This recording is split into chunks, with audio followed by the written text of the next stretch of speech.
নমস্কার। সন্ধ্যের আড্ডার বিশেষ নিবেদন মহাপ্রভুর খোঁজের চতুর্থ পর্বে আপনাদের সকলকে স্বাগত জানাই।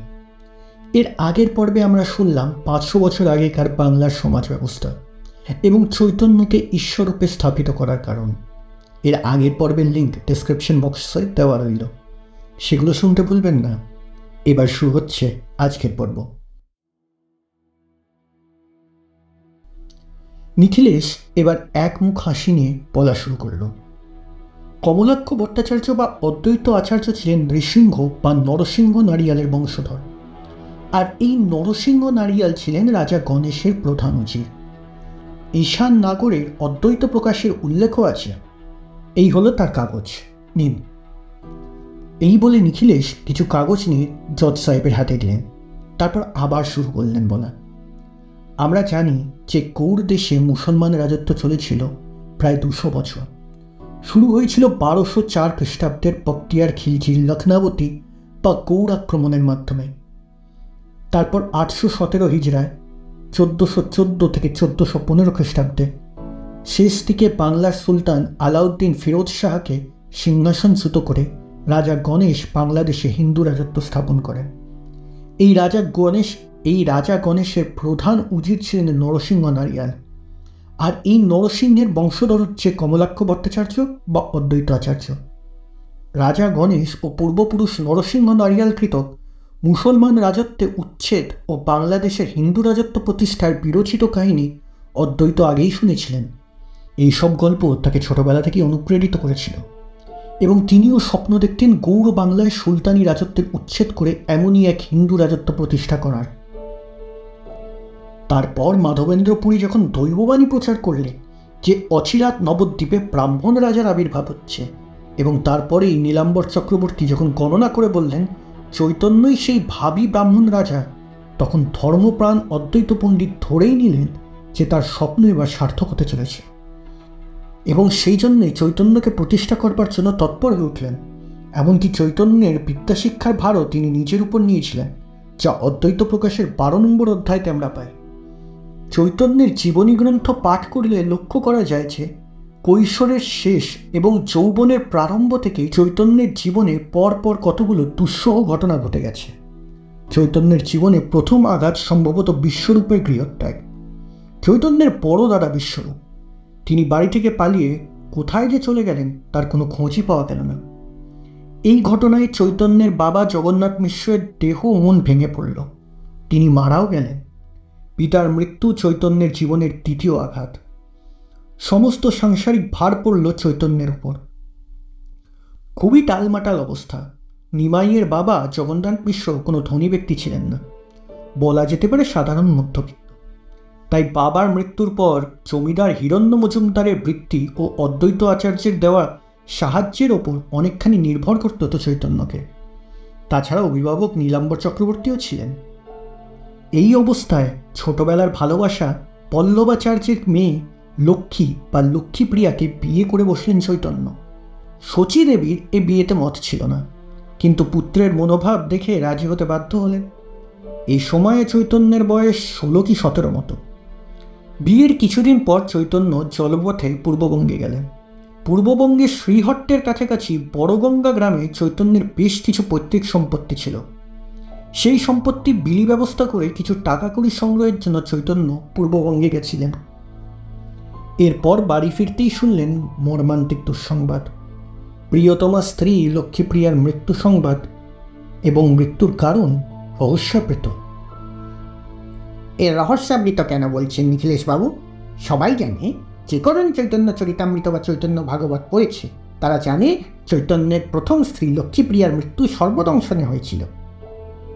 ঠিকই ধরেছেন, কিন্তু চৈতন্য চরিতামৃততে পরিষ্কারভাবে লেখা আছে বিরহ বিষের জ্বালায় তিনি মারা গেছিলেন, সর্পদংশনের কথা লেখা নেই। এবার এই বিরহ বিষটা কি সেটা রহস্যই রয়ে গেছে। সেটার ব্যাপারে চরিতাকাররা কিছু খুলে বলতে চাননি কেন, সেটাও একটা রহস্য ধর্মাবতার। তবে সর্পদংশনে মৃত্যু হয়েছিল বলে অনুমান করা হয়। স্বভাবতই পত্নী বিয়োগে দারুণভাবে ভেঙে পড়লেন চৈতন্য। সময় কাটে না, টলে যেতেও মন বসে না। এরপর 1508 সালে গয়ায় গেলেন বাবার পিণ্ডদান করতে। তারপর গয়া থেকে ফিরেই কেমন পাগল মতো হয়ে গেলেন।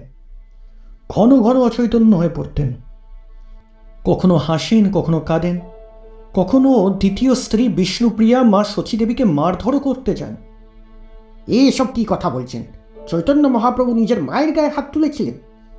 এসব তো একদম যুক্তিসঙ্গত কথা নয়। তো আপনি লোকের বিশ্বাস ধর্মের উপর আঘাত করছেন। আপনার বিশ্বাস নাই হতে পারে বসাকবাবু, কিন্তু এটাই সত্যি। চৈতন্য ভাগবতে স্পষ্টভাবে লেখা আছে, মা শচীদেবীকে আঘাত করতে গেছিলেন শ্রী চৈতন্যদেব। ডক্টর সুকুমার সেন তার অভিমতে বলেছেন, আমি অনুমান করি পত্নী বিরহ ভাবনা সূত্রে বিশ্বম্ভরের কৃষ্ণ বিরহ ভাবনার উৎপত্তি।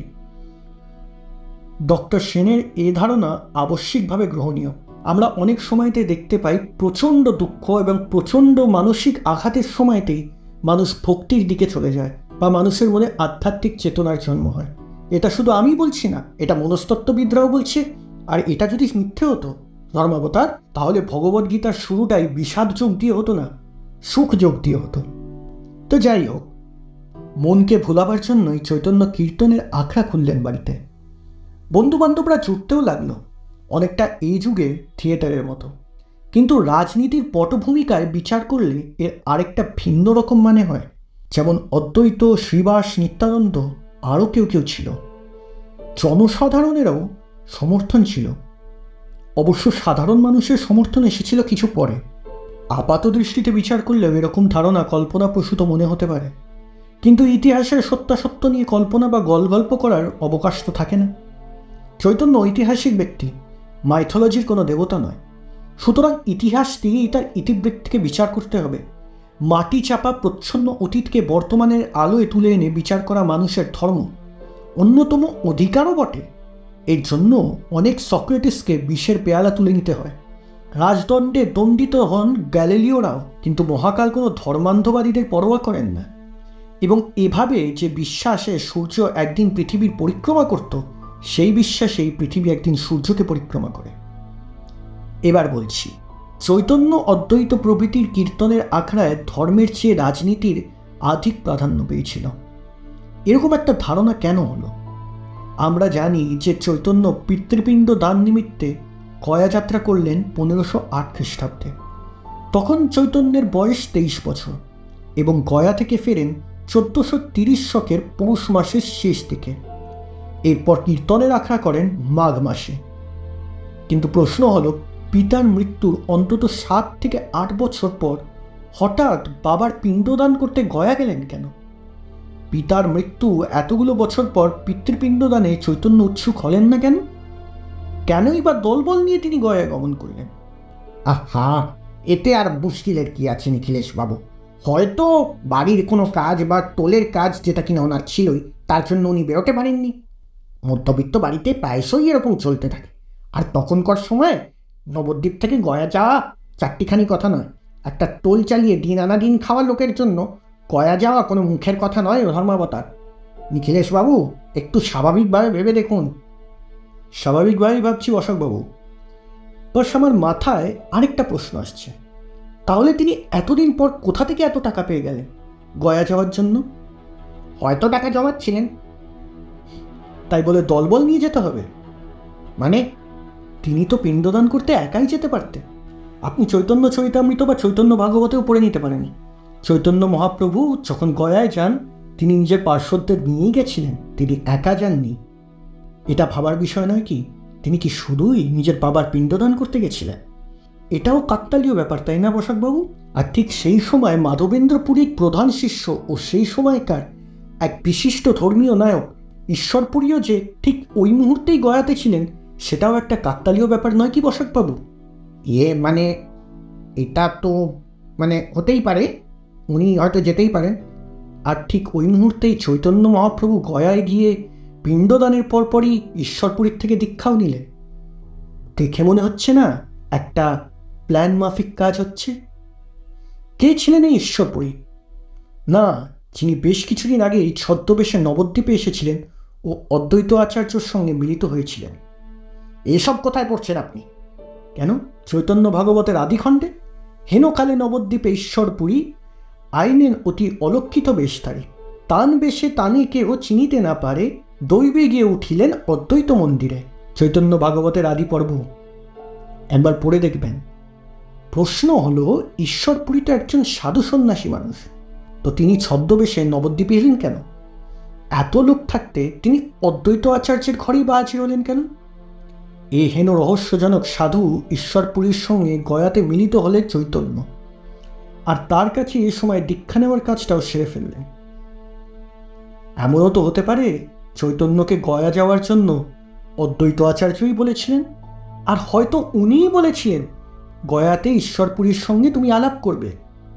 আমরা ধর্মীয় চোখ দিয়ে যেগুলো দেখছি তার পেছনে কিন্তু একটা রাজনৈতিক ছাপ স্পষ্ট বোঝা যাচ্ছে চৈতন্য ভাগবতে। কি তাই না বসাকবাবু? আপনি এগোন। বলা বাহুল্য, ঈশ্বরপুরী ছিলেন চৈতন্যের পূর্ব পরিচিত, অর্থাৎ ছদ্মবেশে নবদ্বীপে অবস্থানকালে শুধু অদ্বৈত আচার্যই নয়, চৈতন্যের সাথে ঈশ্বরপুরীর সাক্ষাৎ হয়েছিল। চৈতন্য ভাগবতে লেখা আছে, এই মতো ঈশ্বরপুরী নবদ্বীপপুরে অলক্ষিতে বুলেন চিনিতে কেন নারে, দৈবে একদিন প্রভু শ্রী গৌরাঙ্গ সুন্দর পড়াইয়া আসিলেন আপনার ঘর, পথে দেখা হইল ঈশ্বরপুরী সনে, বৃত্ত দেখি প্রভু নমস্কারিলা আপনে। এরপর দেখা যাচ্ছে গয়াতে ঈশ্বরপুরীর কাছে গোপাল মন্ত্রে দীক্ষা নিয়ে বাড়ি ফিরে এলেন চৈতন্য। এসেই কীর্তনের আখড়া বসিয়ে দিলেন। প্রথমে এই আখড়া তৈরি হলো বাড়িতেই, কিন্তু প্রতিবেশীদের ও বিশেষত শচীদেবীর বিরোধিতার জন্য 1 মাসের মাথায় আখড়া স্থানান্তরিত হলো। এই 1 মাস রাত্রে ঘুমোতেন না চৈতন্য, যুবতী স্ত্রীর কাছেও যেতেন না, রাত্রে চৈতন্যকে পাহারা দিতেন গড়ার। অবশেষে কীর্তনের আখড়া স্থানান্তরিত হলো অন্যতম পার্শ্বদ শ্রীবাসের বাড়িতে। কিছুকালের জন্য চন্দ্রশেখর নামের পার্শ্বদের বাড়িতেও ছিল, কিন্তু হেডকোয়ার্টার ছিল শ্রীবাসের বাড়িতে। দরজা বন্ধ করে গভীর রাত পর্যন্ত কীর্তন চলত। আপনার আশ্চর্য লাগে না? দরজা বন্ধ করে কীর্তন হতো কেন? শুধুই কি তাহলে কীর্তন হতো? ভাববার বিষয়, তাই না? এমন এক সময় নিত্যানন্দের আগমন ঘটল। নিত্যানন্দের আগমন বার্তা চৈতন্য আগেই পেয়েছিলেন, অর্থাৎ নিত্যানন্দ আসার আগে চৈতন্যের সাথে একটা পরামর্শ করেছিলেন।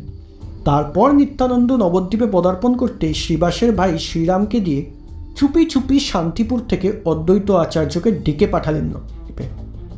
চুপি চুপি কেন? যাই হোক, অদ্বৈত আচার্য পত্নী সীতাদেবীর সঙ্গে নিয়ে শান্তিপুর থেকে নবদ্বীপে হাজির হলেন। সেই সঙ্গে আনলেন প্রচুর উপহার। কথা ছিল শ্রীবাসের বাড়িতে ব্যাস পুজো হবে, সেজন্যই শান্তিপুর থেকে অদ্বৈত আচার্যকে ডেকে আনা। ব্যাস পুজোর পুরোহিত নিত্যানন্দ। শান্তিপুর নবদ্বীপে বৈষ্ণব ভক্তরাও শ্রীবাসের বাড়িতে উপস্থিত হলেন। মুহূর্তে নিত্যানন্দ একটা অদ্ভুত কাণ্ড করে বসলেন। ব্যাস পুজোর জায়গায় শুরু করলেন বিশ্বম্ভরের, অর্থাৎ চৈতন্যের পুজো। শ্রীবাসের বাড়িতে ভগবান বিষ্ণুর একটা কাঠের সিংহাসন ছিল। দেখতে দেখতে সকলকে অবাক করে চৈতন্য উঠে বসলেন সেই সিংহাসনে।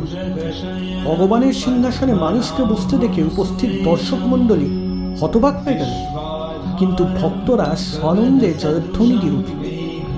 নিত্যানন্দের পুজো শেষ হতেই চৈতন্যকে পূজা করতে এলেন অদ্বৈত আচার্য।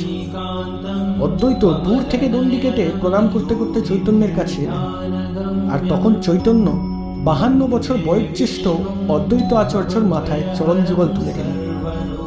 বৈষ্ণব ভক্তরা আবার জয়ধ্বনি দিয়ে উঠল। দাদা, আচ্ছা নিখিলেশ বাবু, আপনি এই ঘটনাটাকে কিভাবে এক্সপ্লেন করবেন?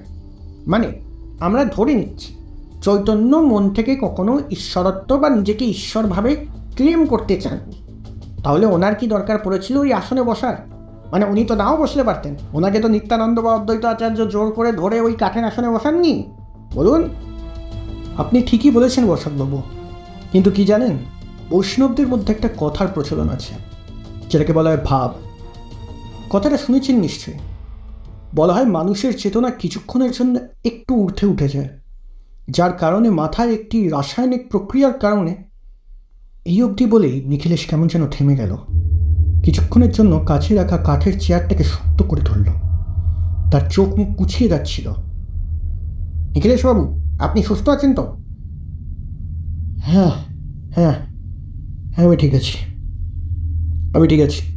জাজ বলে উঠলেন, নিখিলেশ, তুমি কি কন্টিনিউ করতে পারবে? না হলে আমি অন্য ডেট দিচ্ছি। না ধর্মকথা, আমি নিজের বক্তব্যটাকে পুরো করে দিই। বক্তব্যটাকে পুরো করতে হবে। ওটা পুরো করে দেখে তারপর শ্রীবাসের বাড়িতে এইভাবে মানুষ থেকে ঈশ্বর রূপে অভিষিক্ত হয়েছিলেন চৈতন্য। এ প্রসঙ্গে মুরারিগুপ্ত তার কর্চায় লিখেছেন, শ্রীবাস দেবালয় মধ্যগহরী। কবিকর্ণপুর তার মহাকাব্যে লিখেছেন, বরণাস্ত সহসার অররাজ। অনত্র লোচন দাস লিখেছেন, শ্রীবাস পণ্ডিতের ঘরে মহাপ্রভু দেবতার ঘর মধ্যে বসি হাতেলো, দিব্য বিরাসনে প্রভু বসিয়াছি সুখে। হুঙ্কার করেন প্রভু ত্রিদশের রায়, উঠিয়া বসিল প্রভু বিষ্ণুর খাট্টায়। দেখতে দেখতে এভাবেই সমগ্র নবদ্বীপ শান্তিপুর অঞ্চলে ছড়িয়ে পড়ল ঘটনাটা।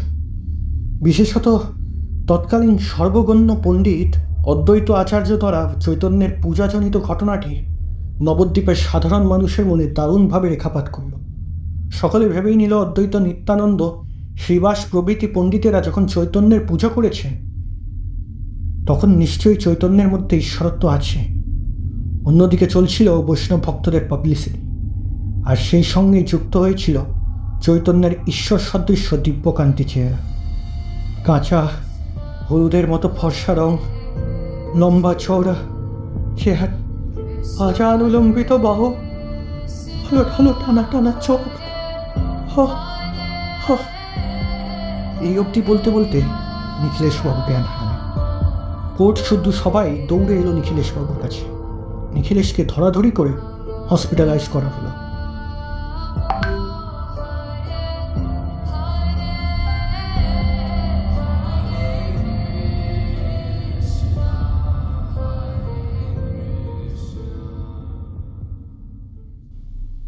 আজকের পর্ব এখানেই শেষ হচ্ছে।